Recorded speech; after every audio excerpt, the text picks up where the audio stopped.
Ladies and gentlemen, President Trump is turning up the heat on these Republicans to get bold and save this country. Essentially, Trump wants to take every bit of power Chuck Schumer has continued to pretend he has. Today he held the meeting with Senate Republicans and straight up told them, end the filibuster and fulfill every one of his campaign promises. It's time for Republicans to do what they have to do, and that's terminate the filibuster. It's the only way you can do it.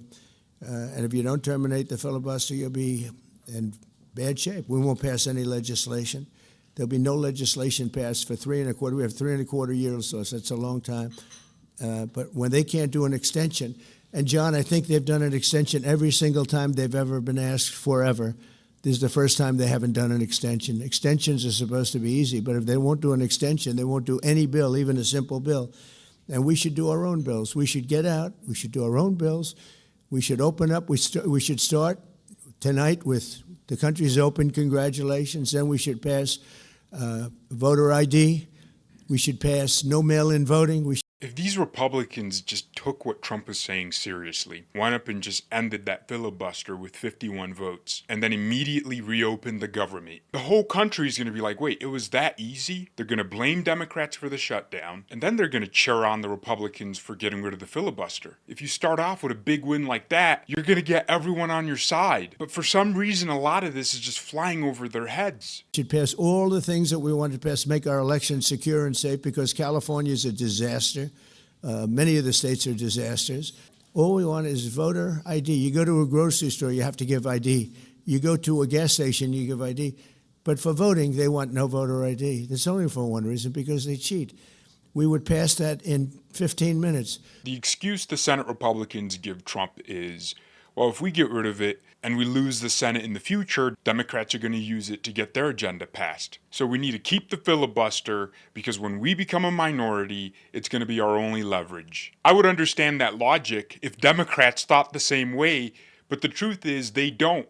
They already tried to get rid of the filibuster, and Joe Manchin and Kyrsten Sinema stopped them from doing it in 2021.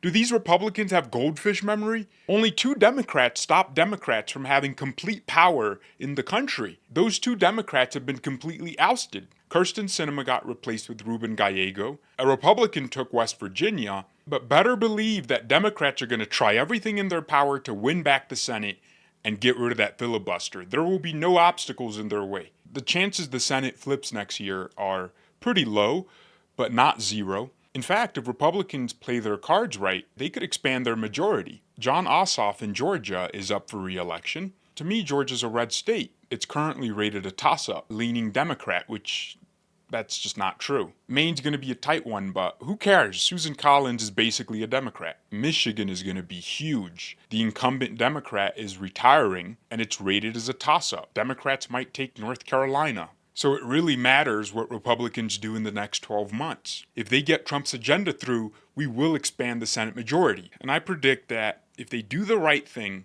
and get Trump's agenda through, Republicans will control government like Jeffersonian Republicans controlled the country for a period of 24 years. Thomas Jefferson succeeded so much as president that his Secretary of State, James Madison, became the 4th president. And Madison's Secretary of State, James Monroe, who was also minister to Great Britain under Thomas Jefferson, became the 5th president. So for 24 years, the Federalists were locked out of the White House. So much so that the Federalists as a party completely crumbled. And John Quincy Adams, when he became president, was much more aligned with the Jeffersonian Republicans than any Federalist up to that point. What am I saying here? If Trump succeeds to a tremendous degree, his successor, who appears to be J.D. Vance, will become president for 8 years. And if J.D. Vance builds on Trump's success, the person that follows him could be president for another 8 years. And from now to that point, which is about 19 years, Democrats can't stay the same. Gavin Newsom's going to be 70. Chuck Schumer's 74 right now. He'll be 94. He'll be out of the Senate. All the creatures in the Democrat Party now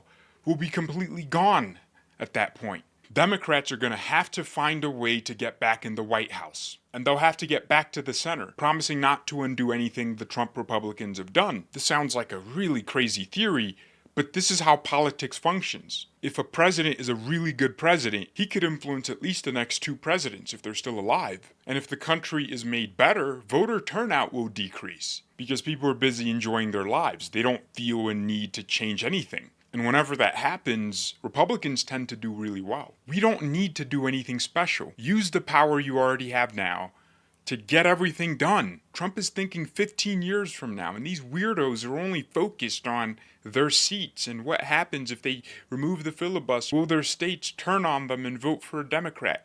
That's not going to happen that way. Remember when the Supreme Court's decision on abortion was supposed to be the end of the Republican Party? And the guy who appointed 3 of the justices who made that decision won the election in a landslide? These senators have been in politics for so long and they still don't understand how to hold power. It's so weird. Thank you all very much for watching. God bless and goodbye.